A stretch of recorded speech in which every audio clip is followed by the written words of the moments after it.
तो इसमें अजीत दादा ने भी कल रिजाइन कर दिया है और जितने बांध का डिटेल मिला है इससे बहुत सारा डिटेल ऐसा है जो आप तक पहुंचा नहीं है। तो अभी तक कोंडाने के और कोंडाने और वगैरह और सारे डैम के आपके पास डिटेल है, लेकिन अभी हमारे पास और 8 डैम के डिटेल आ गए हैं। तो जो भी पत्रकार मित्र चाहते हैं उसके बारे में जानना, तो ये 8 डैम है: हेतावने, वटशड बावे, हरिहरेश्वर, लेंडी, बाणगंगा, कालकुंबे, कालूशाही और सुशवी। इसका थोड़ा थोड़ा डिटेल कहीं ना कहीं आया है, लेकिन पूरा डिटेल हमारे पास अब आ गया है। हमने आरटीआई थ्रू बहुत कुछ लड़ने के बाद ये सारे डैम के डिटेल मिल गए हैं। तो जो भी पत्रकार मित्र उसका डिटेल चाहते हैं तो ऑफिस में आके आप लेके जा सकते हैं। नेक्स्ट हफ्ते में और 61 डैम्स का पूरा डिटेल मिलेगा और हम जानते हैं कि हर डैम के अंदर जबरदस्त घोटाला है, जबरदस्त वायलेशन है और अभी तक जो मिला है वो कहते हैं टिप ऑफ द आइसबर्ग निकला है। बहुत कुछ ज्यादा निकलने वाला है और हम आपके साथ में बात करते रहेंगे और इंफॉर्मेशन देते रहेंगे।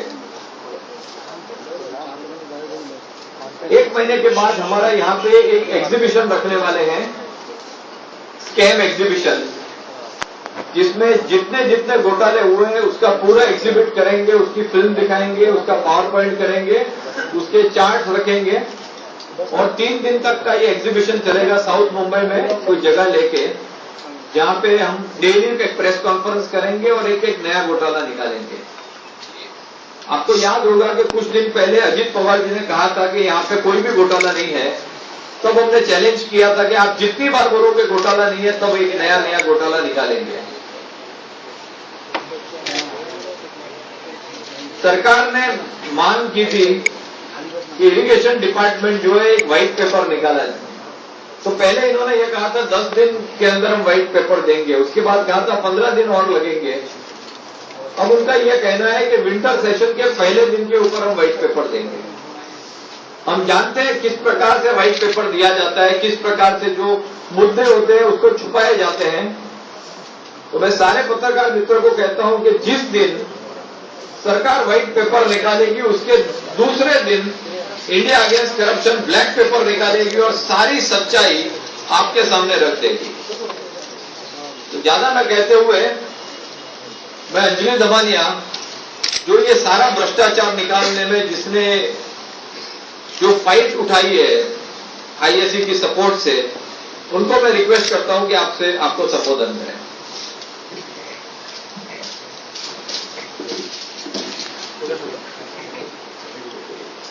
नमस्ते।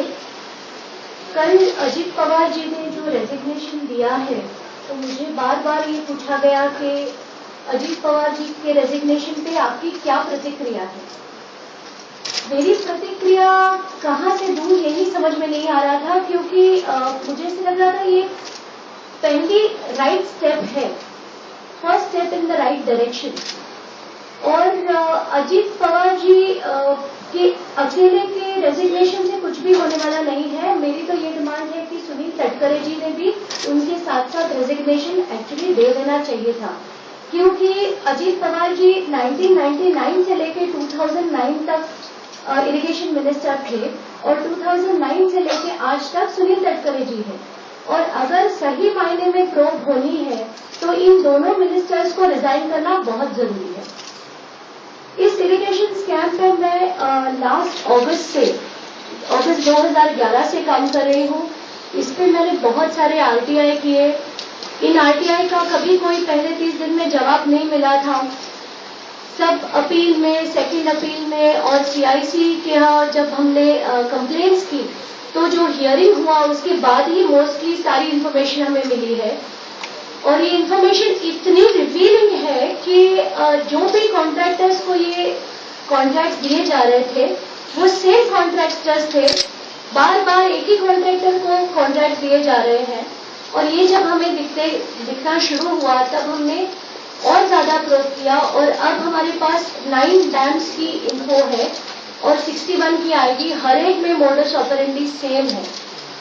पहले हाइट छोटी होती है, कॉस्ट छोटी होती है, कॉस्ट एस्केलेट होती है, सारे नॉर्म्स वायलेट होते हैं, फॉरेस्ट नहीं, लैंड एक्विजिशन नहीं, कोई भी नॉर्म्स कोई मायने नहीं रखता, सारे के सारे वायलेट हो जाते हैं। और ये वायलेट होने का मुख्य कारण है सिर्फ करप्शन, बिकॉज इतना पैसा इन्वॉल्व है इसमें।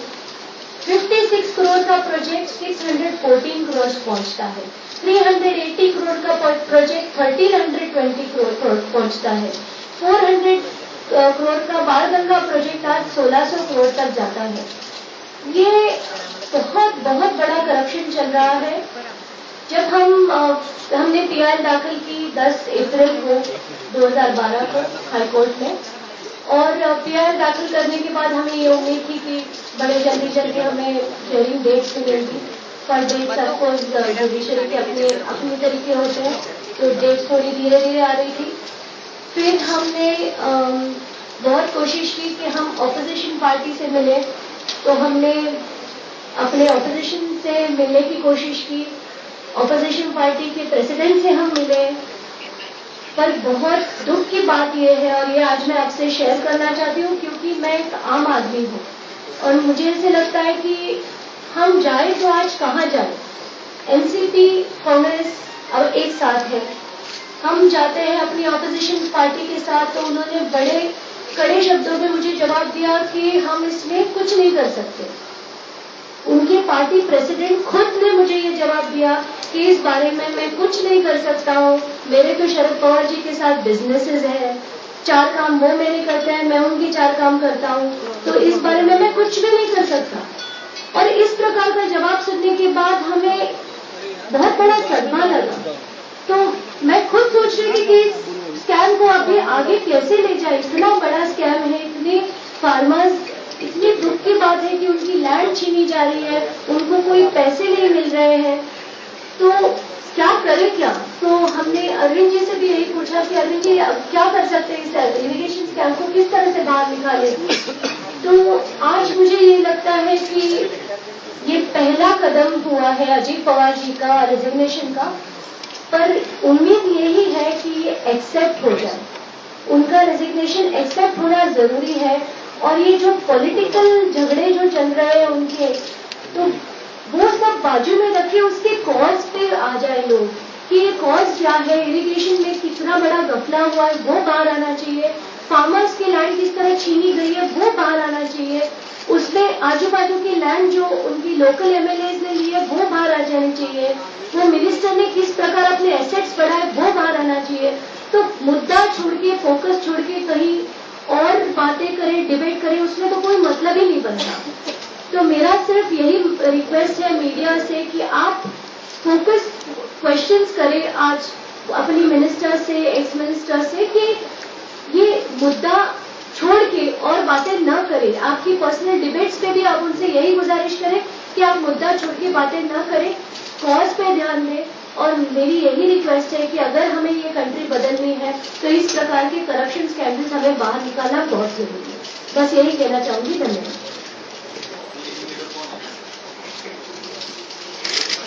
अभी अंजलि ने जो बताया कि पिछले 1 साल से ये राइट टू इंफॉर्मेशन के अंदर एप्लीकेशन डाल रही थी, और महाराष्ट्र के अंदर एक बहुत बड़ा सिंचाई घोटाला कई सालों से चल रहा था। उस सिंचाई घोटाले की जानकारी इनको मिलती रही, इनको बहुत सारी धमकियां मिली, उसके बावजूद ये डटी रही। और अभी कुछ दिन पहले इन्होंने मुझे बताया था, जो आज आप सबके सामने इन्होंने अभी बताया है, कि हमारे देश की एक बड़ी ऑपोजिशन पार्टी के प्रेसिडेंट से ये मिली, नाम ये नहीं बताना चाहती,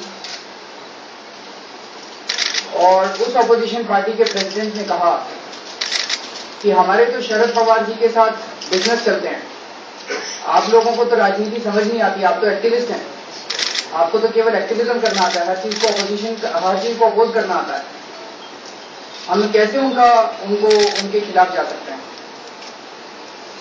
इस देश का आम आदमी आज कहां जाए, मुद्दा ये है। इस देश के अंदर कुछ ऑपोजिशन बचा है क्या? सब लोग सत्ता के अंदर है, चाहे वो ऑपोजिशन पार्टी हो चाहे सत्ता पार्टी हो, सब लोग सत्ता के अंदर है।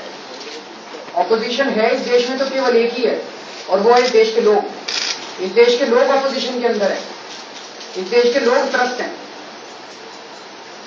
तो अगर सत्ताधारी पार्टी और ऑपोजिशन पार्टी दोनों के ज्वाइंट बिजनेसेस चलेंगे और उनको सारे ठेके मिलेंगे, तो ये तो बहुत दुख की बात है। फिर इस देश के लोग कहां जाएंगे?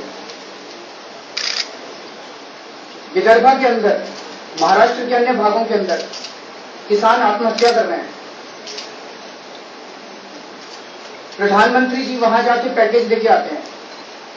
किसानों को पैकेज की जरूरत नहीं है प्रधानमंत्री के, किसानों को सिंचाई चाहिए, और वो सारी की सारी सिंचाई के अंदर घोटाला हो जाता है।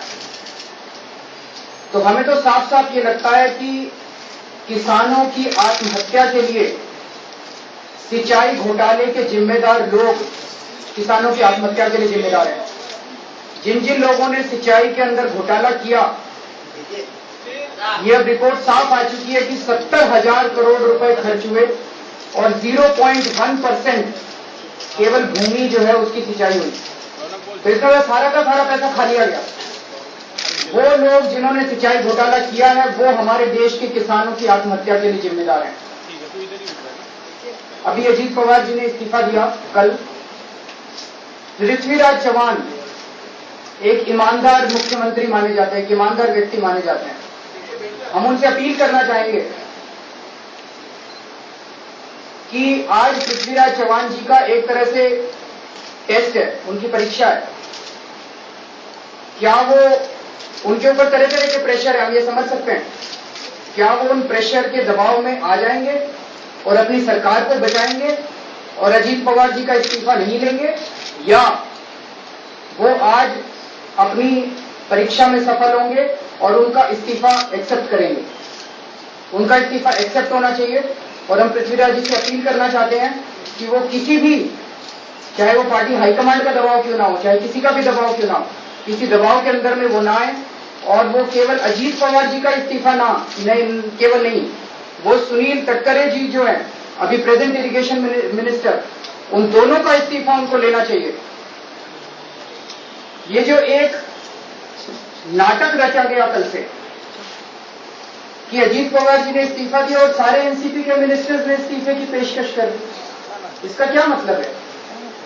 इसका मतलब तो ये हुआ कि हम लूटेंगे, और अगर लूटने के खिलाफ किसी भी तरह की जांच वांच की बात होगी या मीडिया उस बात को उठाएगी तो हम फिर ब्लैकमेलिंग करेंगे, फिर हम सरकार से बाहर चले जाएंगे, हम सरकार को गिराने की बात करेंगे। ये तो गलत बात है।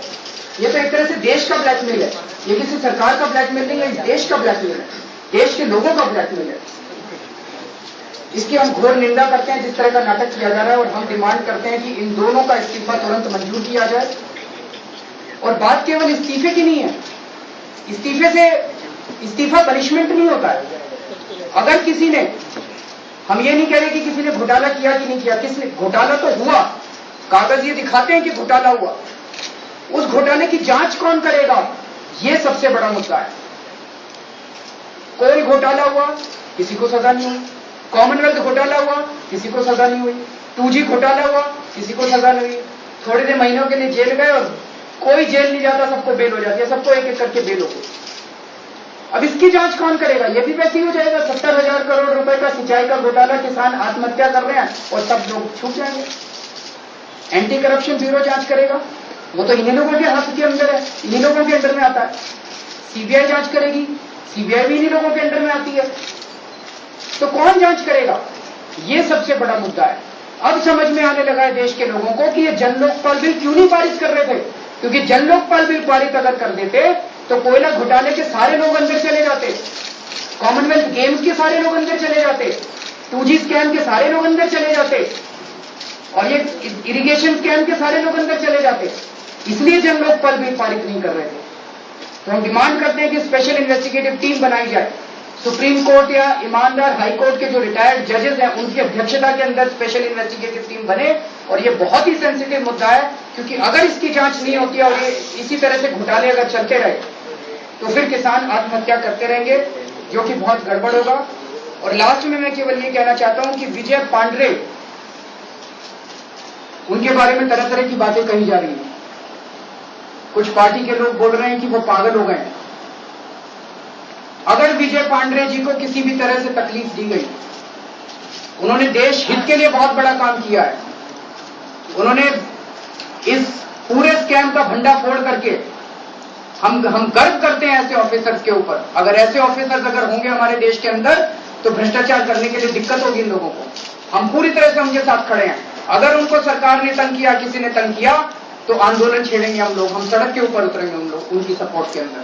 और हम उनको कहना चाहते हैं कि वो निडरता के साथ काम करते रहे। पूरा देश उनके साथ है और पूरे देश को उनके ऊपर गर्व है। अमित जी, महाराष्ट्र में लोकायुक्त है, उससे जांच करने के लिए क्यों नहीं कह रहे हैं? महाराष्ट्र के लोकायुक्त को क्या क्रिमिनल इन्वेस्टिगेशन की पावर है? महाराष्ट्र के लोकायुक्त को क्या इंडिपेंडेंट इन्वेस्टिगेटिव उनके पास मशीनरी है? महाराष्ट्र का लोकायुक्त को एक शो पीस है। उसके पास ना कोई पावर्स है, उसके पास ना कोई रिसोर्सेज हैं, और जिस तरह से उनका प्रोसेस ऑफ अपॉइंटमेंट है, उससे उनकी निष्पक्षता के ऊपर एक प्रश्न चिन्ह खड़ा होता है।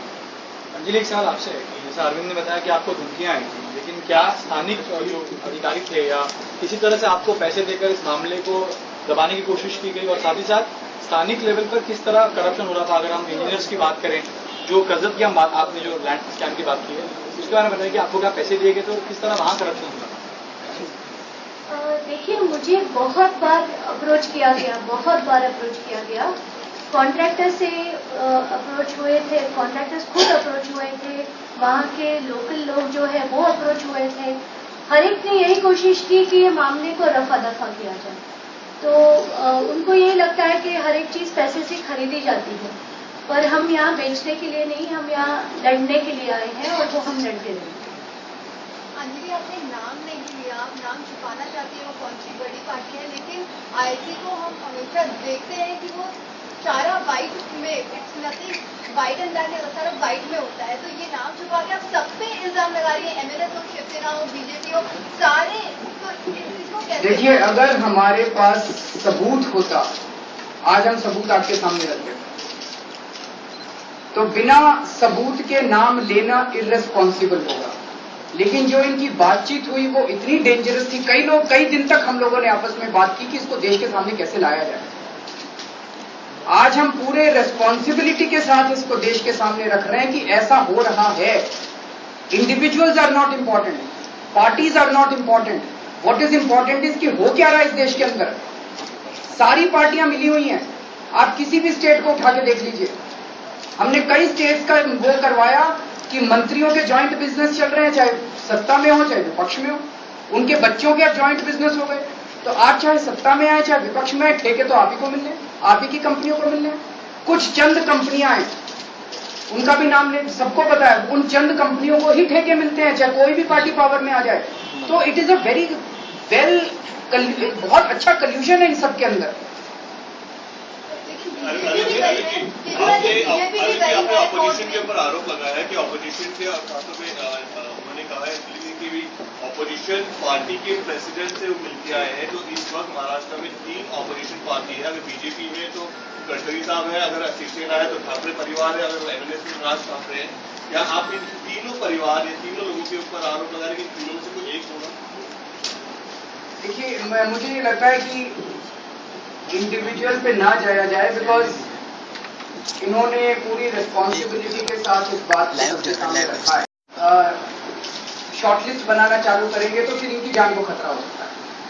तो उसमें इससे ज्यादा हमने अभी आने से पहले इनसे बात की थी, इससे ज्यादा वो शायद ना बोलना चाहिए। लेकिन केजरीवाल जी, एक सवाल है कि बीजेपी खुद इसको लेके कोर्ट में गई है, सोमैया ने काफी इसके ऊपर लड़ाई लड़ी, क्या आप लोग बीजेपी के पास गए थे? वही मैंने कहा कि इसके ऊपर वो चर्चा नहीं करना चाहते। आप इतना तो सकती हो, पार्टी आरक्षण लेवल पे है, देश लेवल पे। आप इसको छोड़ दीजिए। आप मैं एक छोटा सा सवाल आपसे पूछना चाहूंगी मैडम, एक्सक्यूज मी, मैं एक छोटा सा सवाल आपसे पूछना चाहूंगी। क्या आप मुझे बता सकते हैं कि बीजेपी के किन किन लोगों ने आपके इरिगेशन स्कैम पे कोई भी स्टेटमेंट्स किए हैं कल से? सिर्फ एकनाथ खड़से जी ने और किरण सोमैया ने। तो उनके बोले, बहुत सारे लोग बोले जिनके पास हम गए हैं, उन्होंने सबने, किसी ने मना नहीं किया है। तो आप गडकरी जी के पास गई थी? वो यहाँ थे नहीं क्या आप तो- सीधे सीधे गडकरी जी का क्या आप गडकरी जी का नाम ले लीजिए? नहीं, आप मुझे बताएं ना, उन्होंने कोई स्टेटमेंट किया या उन्होंने देने से इनकार किया, ये आप मुझे बताएं। नहीं, वो यहाँ थे नहीं तो हम नहीं गए, हम मुंबई का बोल सकते, लेकिन क्या ये हिंट है फिर एक कि आप जो समझना चाहते हो, आप बहुत समझदार लोग हो, हिंट ही काफी है, बाकी आप समझ लें। National Opposition Party, will you clearly today say that you are making the charge against Nitin Gadkari here? Why their opposition? No, I don't think so. I don't think so. I think what is important is not any individual party or any individual person. What is important is what is happening in this country. We are very concerned about the developments that are taking in this country. So I don't think we are making any allegation against any one party or any one individual. नहीं, अरविंद जी आप इससे बचने की कोशिश कर रहे हैं। अंजलि जी hint देने की कोशिश कर रही है कि नितिन गडकरी जी है, लेकिन आप इस पे खुला स्टेटमेंट देना नहीं उनकी चाहते। बात हुई है तो वही बता सकते हैं। अंजलि एक सवाल ये है कि आप कह रही हैं, आप हिंट दे रही हैं नहीं, बस मैंने तो लेकिन यही बातचीत बोला, आप आप जिम्मेदारी से जो समझना है, समझ जिम्मेदारी से अपनी बात कर रही हैं क्या? कुछ भी कहना नहीं चाहूँगा। Name for us, and you mentioned that we do business with Sharad Pawar. हमारे so who is that person? You can find that out for us, no? Exactly. मुझे लग रहा है कि we must respect that she does not want to reveal the name. तो इतना उन्होंने share किया, मुझे लग रहा है ये रिस्पेक्ट करके उसको मैटर को यहीं स्टॉप करना है। आप अपने स्पेकुलेशन कर सकते हैं, आप अपना नहीं स्पेकुलेशन किस लिए करेगा? अगर वो बात but she does not want to, तो मुझे लग रहा है इतना रिस्पेक्ट करना चाहिए। उनकी लाइफ के ऊपर काफी थ्रेट्स आ चुके हैं, she has faced so much, और वो नहीं रिवील करना चाहिए। तो मुझे लग रहा है कि we should respect each other. आपने उनको खुल के, अगर आप लड़ रहे हैं आप बोल सकते हैं। देखिए, बिना सबूत के या तो हमारे पास रिकॉर्डिंग होती है, क्या फोन रिकॉर्ड्स बात तो ही होगी फोन पर बिना आपकी? सबूत के पर्सनली वो गई थी, मिला था, कोई रिकॉर्डिंग नहीं हुई है। तो इतना सबूत न होने के बाद एकदम डायरेक्ट नेम लेना या पार्टी का नेम लेना शायद ठीक नहीं है। ये भी हमने बहुत सोचा कि इतना भी शेयर करना चाहिए, लगा कि नहीं, देश को पता तो चलना चाहिए। हम यहाँ बैठ के ये सोचते हैं कि एक पार्टी, ये सारी अलग अलग देश में राजनीतिक पार्टी है, सब अपने एक दूसरे को अपोज कर रही है। जब अंदर जाके देख रहे हैं तो पता चल रहा है ये सब एक ही एक साथ में धंधा कर रही है, एक साथ में बिजनेस कर रही है। तो ये देश के लिए बहुत दुखद बात है, और ये हमें लगा कि हमें शेयर करना चाहिए। पार्टी ने कॉन्ट्रैक्ट कर दो, अभी एमएलसी बनाए, इरिगेशन कॉन्ट्रैक्ट कर दो, वही पार्टी है। इरिगेशन कॉन्ट्रैक्ट कर दो, अभी एमएलसी बनाए हैं, नहीं पता, पार्टी ने, महाराष्ट्र पार्टी ने, तो क्या वही पार्टी है? आप यहाँ वहां से पूछते हो, लेकिन मुझे लग रहा है कि इतना रिस्पेक्ट कर लें। चलिए, इसके अलावा आपकी जमीन है वो बचाने के लिए क्या अपने डैम को विरोध दिया था? जरूर, ये तो मैं जरूर लेना चाहूंगी। ये सवाल मेरे लिए बहुत अहम है और मैं जरूर लेना चाहूंगी। आपको ये जानना हर एक को जरूरी है कि मेरी जमीन वहाँ 30 एकड़ करजत में है, और जिस दिन ये डैम का शुरू हुआ वहाँ पर जून में, तब मैंने पहला खत लिखा था इरिगेशन डिपार्टमेंट को पूछने के लिए कि ये कहाँ डैम आपका आ रहा है। दूसरी बात, जुलाई में 1 महीने के लिए मैं कंट्री में नहीं थी, कंट्री के बाहर थी। 1 अगस्त को मैं वापस आई। 1 अगस्त को आते ही मैंने उनको एक लीगल नोटिस भेजी थी कि आप डैम के बारे में हमें कुछ इन्फॉर्मेशन दें, क्योंकि उस वक्त मैं आप सब लोगों के जैसे एक सिंपल सी सिटीजन थी जो ज्यादा बॉदर नहीं करते थे, ऐसे भी नहीं बोल सकते थे, जिसके पास अपना घर, संसार, काम, यही मैं उलझी रहती थी। 16 अगस्त को जब अन्ना जी का आंदोलन शुरू हुआ, उस दिन से मैं इस आंदोलन से जुड़ गई, और जुड़ गई तब जाकर, और इसी बीच 1 तारीख से लेके 16 तारीख के बीच में वहां के एक सब कॉन्ट्रैक्टर मेरे घर आए, और घर आकर उन्होंने मुझे अपनी जमीन की एक डिसेंट वैल्यू उन्होंने बोली, जो मेरे हिसाब से काफी ठीक थी, मुझे उसमें कोई दिक्कत नहीं थी। पर जब 16 अगस्त में मैंने आंदोलन में पार्ट लेना शुरू किया, मेरी सोच, मेरे विचार कंप्लीटली बदल गए। मुझे ऐसे लगा कि अगर मैं पैसे लेकर बैठ जाती हूँ, क्योंकि मुझे ये भी पता था कि मेरे जैसे और लोग नहीं थे, बाकी के सारे फार्मर्स थे वहां पर, किसी से कोई बात नहीं हुई थी, किसी की कोई लैंड एक्वायर नहीं हुई थी, पर उनकी लैंड के ऊपर काम जरूर शुरू कर दिया था। तो ये जब मुझे बैकग्राउंड में दिमाग में था और ये मूवमेंट शुरू हुई, तब मुझे मेरी सोच में ऐसे आया कि ये मैं आज क्या करने जा रही हूँ। अपने पैसे के लिए अगर मुझे तो मेरा मिल जाएगा, मैं तो शांति से बैठ सकती हूँ, पर ये सही बात होगी कि नहीं। तो तभी से मैंने सोचा कि, और मैंने अपने पति से पूछा, अपनी फैमिली से पूछा कि क्या मुझे करना चाहिए, मैं फाइट करूं। तब मुझे बताया गया कि नहीं, आप जरूर से फाइट करें। और मैंने वो दिन से RTI डालना शुरू किया। उन लोगों को लगा कि अपने बेनिफिट के लिए, अपने पैसे बढ़ाने के लिए मैं ये सब कर रही हूँ, तो उन्होंने अपने भाव बढ़ाने लगे। तो सच एन एक्सटेंट कि उन्होंने बोला आप कोर्ट करें, वो हम आपको देने को तैयार हैं। इतनी हद तक वो गए थे। और जब हमने उनको रिक्वेस्ट करके बोला कि हमारी फितरत में, हमारे ब्लड में ये सब नहीं है, तब उनको शायद ये बात समझ में आई। उसके बाद मुझे फेड कॉल आने लगी। फिर 10 तारीख को मैंने PIL दाखिल की हाईकोर्ट में, और 12 तारीख को पहला लैंड रेवेन्यू का मुझे नोटिस आया। ये मैं खास करके बोलना चाहूंगी क्योंकि उसी बीच उन्होंने मीडिया में कुछ मेल्स भेजना शुरू किया था कि मेरे पे काफी सारे लैंड रेवेन्यू के केसेस है, और इसीलिए मैं ये इरिगेशन स्कैम इन्वेस्टिगेट कर रही हूँ या प्रूव कर रही हूँ। तो मेरे पास सब डॉक्यूमेंट्स है which are open to public. Please come and examine. अगर कहीं भी उसमें दिखता है कि मैंने अपनी जमीन बचाने के लिए किया है, तो मैं कुछ भी आज के आज मैं अपनी जमीन लिख के देने को तैयार हूँ किसी को। तो ये मैंने जो फाइट की, ये पर्सनल बेनिफिट के लिए ना कभी थी और ना कभी होगी।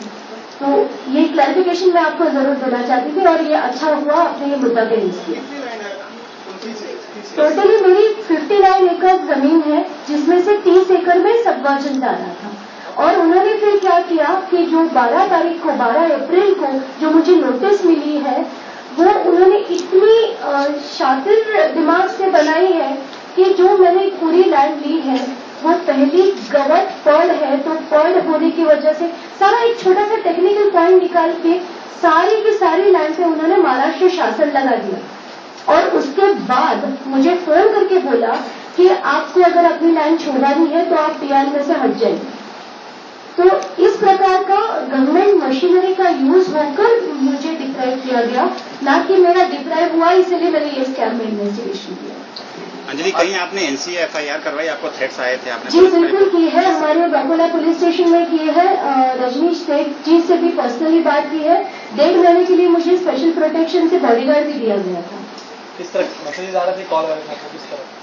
कॉल्स आ रहे थे, और वो भी मैंने उसके स्क्रीनशॉट्स लेकर अपने पास सेव करके रखे। I can show it to you whenever you want. Arvind, एक सवाल आपसे है कि भाई ये तो बात हुई अजित पवार और सुनील गडकरी की, लेकिन NCP कांग्रेस के और 3 मंत्री हैं जिनके खिलाफ करप्शन चार्जेस भी हैं, किसी के खिलाफ ACB की इंक्वायरी चल रही है, कोई अरेस्ट हो चुके हैं, उनके बारे में क्या कहना है? मेरा तो एक ही कहना है कि करप्शन के चार्जेस तो इतने सारे आ रहे हैं, जांच कौन करेगा? ACB जांच कर रही होगी अभी।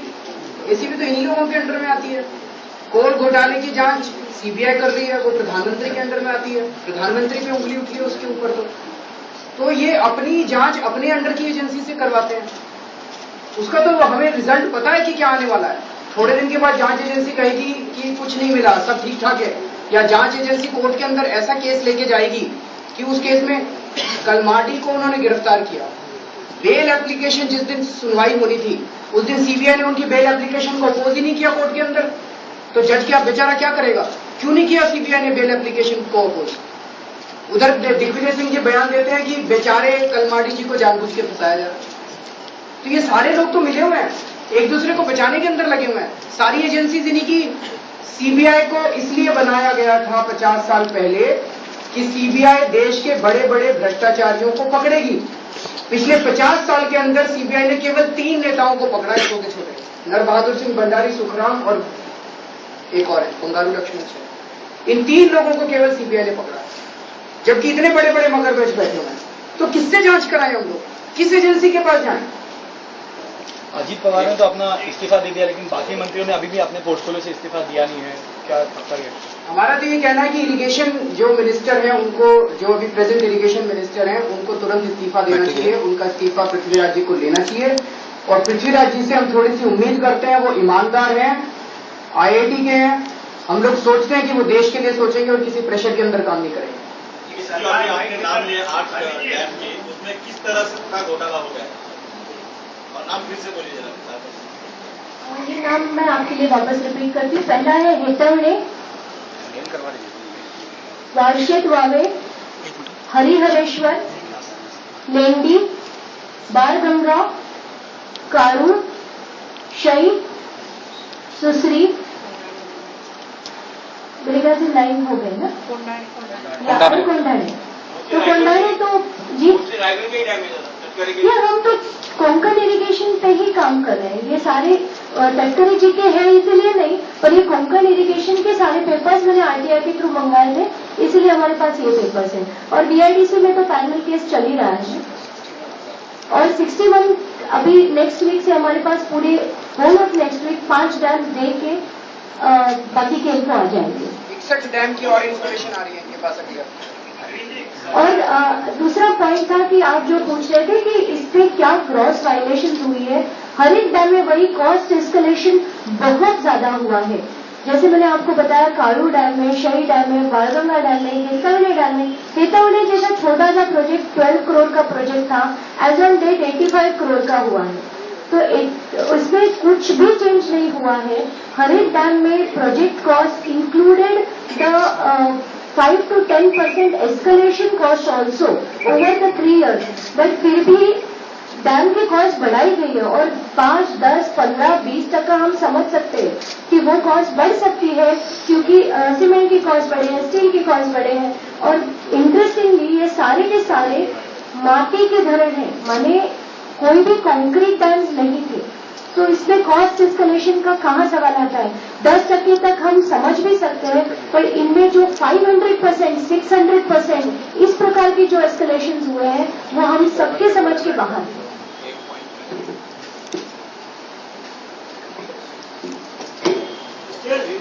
ये जो डैम का अगर आप थोड़ा और स्टडी करें तो आपको समझ में आएगा कि डैम सिर्फ इसलिए बनाए जाते हैं क्योंकि वहां से कॉन्ट्रैक्टर को फंड देके वापस अपनी तरफ आ जाए। कहीं कहीं तो हमको ये लग रहा है कि पूरी एनसीपी की पार्टी ये पूरे डैम के पैसे से बनी हुई है। इस प्रकार से डैम का, जैसे एक डैम में थोड़ा सा लीकेज हो गया तो लीकेज रिपेयर नहीं करके 2 किलोमीटर आगे नया एक डैम बनाया जाता है। एक डैम के अंदर 3-3 यानी ये एक रिवर के अंदर 3-3 डैम बनाए जाते हैं। आप इसको देखना शुरू करें तो आपको लगेगा इतना ओपन और बिंदास हो रहा है चोरी कि ऐसा कोई छुपाने की भी कोई कोशिश नहीं कर रहा है, कोई ऐसा भी नहीं कर रहा है कि हमको इतना, यानी इतना सब होने के बावजूद भी आज डिस्कशन ये हो रहा है कि अजीत पवार का रेजिग्नेशन एक्सेप्ट होगा कि नहीं। लेकिन जो मेन मुद्दा है, और जब भी मैं कभी देखता था फोटोग्राफ के गरीब आदमी को इतने किलोमीटर पानी के लिए चलना पड़ता था या इतने लोग मरते हैं, और यहाँ पे 70,000 करोड़ का घोटाला दिखते हैं और दोनों इमेज सामने आती है, तो ये लग रहा है कि ये तो कुछ बहुत ज्यादती हो गई है। मुझे नहीं लग रहा है कि भारत में इतना ज्यादा फाइनेंशियल स्कैम हुआ है रुपये के साथ। 2G और कोलगेट तो एक नोशनल अमाउंट था, लेकिन ये तो रियल मनी है। इतना बड़ा अमाउंट का होना, इतने ब्रेजनली ओपनली होना, मुझे लग रहा है कि आप पत्रकार मित्रों को इसका बहुत डिटेल में जाना चाहिए। हमारे पास जितना भी इंफॉर्मेशन है हम आपके साथ शेयर करेंगे, लेकिन हर हफ्ते आप एक एक डैम भी शुरू करें तो आपके रोए खड़े हो जाएंगे। इतना लूट हुआ है इस महाराष्ट्र में। अभी जी आपने कहा कि डैम के पैसे से एनसीपी पार्टी चल रही है, क्योंकि एनसीपी नोटोरियस क्रिमिनल पार्टी तो होंगे जी, आपने अभी कहा कि एनसीपी डैम के पैसे से चलते दिख रहा है, ऐसा हमें लग रहा है। क्रिमिनल पार्टी तो नहीं बननी एनसीपी। कौन सी पार्टी? Notorious criminal. वो आपका सोच है, वो आपकी सोच है। एनसीपी नेशनलिस्ट कांग्रेस पार्टी के बारे में मैं बात कर रहा हूँ। अरविंद जी, टीम अन्ना से ब्रेकअप होने के बाद आप मुंबई आए हैं, आपको नहीं लगता कि आपके जो कार्यकर्ता हैं थोड़े कंफ्यूज हैं, आपके साथ जाएं अन्ना के साथ जाएं, ऐसा कुछ? बैंक आप कंफ्यूज हैं, अंजलि आप कंफ्यूज हैं? कोई कंफ्यूजन नहीं है, हम सब सबके साथ हैं। कोई ब्रेकअप नहीं हुआ है, कोई ऐसा नहीं है कि कुछ डाइवोर्स हुआ है या ऐसा कुछ अलग अलग हुए हैं। रास्ते आज ऐसा लग रहा है कि अलग अलग हैं। मुझे पूरी उम्मीद है हम ईमानदारी के साथ काम करेंगे और ये रास्ते बहुत जल्द जाके मिलेंगे। अभी जी आपने कल या परसों में स्टेटमेंट दिया था कि हो सकता है कि अन्ना हजारे 6 महीने के बाद आपके साथ। मेरे को पूरी उम्मीद है कि अगर हम ईमानदारी के साथ काम करेंगे तो ये रास्ते दोबारा मिलेंगे और अन्ना जी दोबारा वापस हम सब लोग मिलकर काम करेंगे। आपको ऐसा क्यों लगता है कि वाकई में अन्ना जी आपके साथ 6 महीने में जुड़ी है? बिकॉज अन्ना जी इस देश में कोई भी अच्छा काम होता है, कोई भी देशभक्ति का काम होता है, कोई भी ईमानदारी का काम होता है, अन्ना जी उसको सपोर्ट करते हैं। तो अगर अभी उनको ऐसा लगता है कि राजनीति में जाने से सब राजनीति बहुत गंदी है, अगर हम वो जैसे उन्होंने प्रश्न पूछा कि कैंडिडेट्स को कैसे सेलेक्ट करोगे, कहीं गड़बड़ तो नहीं हो जाएंगे कैंडिडेट्स कहीं, अगर हम ऐसा एक नया विकल्प देते हैं जिस विकल्प के ऊपर पूरे देश को भरोसा होता है, अगर हम एक ऐसा विकल्प देते हैं जो वाकई इस पूरी गंदगी के पैरेलल में खड़ा हुआ दिखाई देता है, क्यों नहीं आएंगे अन्ना जी? बिल्कुल आएंगे अन्ना जी, जरूर आएंगे अन्ना जी। आप ये कह रहे हैं, लेकिन सुरेश पठारे के इतने सैंड माइनिंग के इलीगल सैंड माइनिंग माफिया के साथ ताल्लुकात है, वो बहुत बार महाराष्ट्र में एक्सपोज हो चुके हैं। मुंबई के पास थाना में कई बार उसके ट्रक पकड़े गए हैं। उसको आज तक अन्ना हमेशा प्रोटेक्शन देते आए हैं। आज तक अन्ना खुद अहमदनगर के सैंड माइनिंग के खिलाफ कभी भी बात नहीं की है। आप क्यों ये बार बार कह रहे हैं कि अन्ना जी वापस आएंगे? अन्ना इन माफिया के खिलाफ नहीं है। मुझे आइडिया नहीं इसके बारे में, मैं इसके बारे में जानता नहीं। मैं भी महाराष्ट्र में हूँ, मुझे भी आइडिया नहीं है। Thank you. चलो